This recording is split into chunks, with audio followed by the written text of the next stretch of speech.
তো শীতকাল তো শেষ হয়ে গেল। তো তারপরে দেখো আমার গাছগুলোতে ফুল ফুটছে এক এক করে। তো আমি তো ভাবতেই পারছি না যে এখনও ফুল হচ্ছে।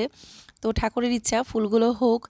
সকালবেলা ঘুম থেকে উঠলাম, তারপরে ব্রাশ করে ফ্রেশ হয়ে চলে আসলাম। নিজের জন্য একটু সময় দিতে হবে এখন থেকে। একটুখানি এক্সারসাইজ করব, প্রাণায়াম করলাম, তারপরে একটু ব্যায়াম করেছি, তারপরে উষ্ণ গরম জল খেলাম। তো উষ্ণ গরম জলটা আগেই খেতে হতো, তো আমি আসলে তাড়াহুড়োতে আগেই চলে গেছি, আগে আমাকে প্রাণায়াম করতে হবে। এদিকে মোটা ছিল, নতুন রুটিন শুরু করলাম। এখন থেকে একদম নিজের দিকে খেয়াল দেবো, বেলি ফ্যাটটা কমাতে হবে, ওজনটা একটু বেড়ে গেছে। তো যাই হোক, সকালবেলা উষ্ণ গরম জল খাওয়া ভীষণ ভালো। এর মধ্যে লেবু মধু অ্যাড করলে তো আরও ভালো আর কি। তো আজকে লেবু ছিল না, তার জন্য ভাবলাম প্লেন জলই খাই। তো উষ্ণ গরম জলটা খেলাম, তারপরে এই যে বাদামগুলো সব ছুলে নিয়েছে, আগের দিনের ভেজানো আমন্ড বাদাম। তো আমি কটা খাবো, মাকে কটা দিলাম। তারপরে এসে বিছানাপত্র গোছালাম, গাছগুলোতে একটু জল দিলাম, ব্রেকফাস্ট বানালাম। আজকে বানিয়েছি প্যানকেক। তো বাই বাই, রাধে রাধে।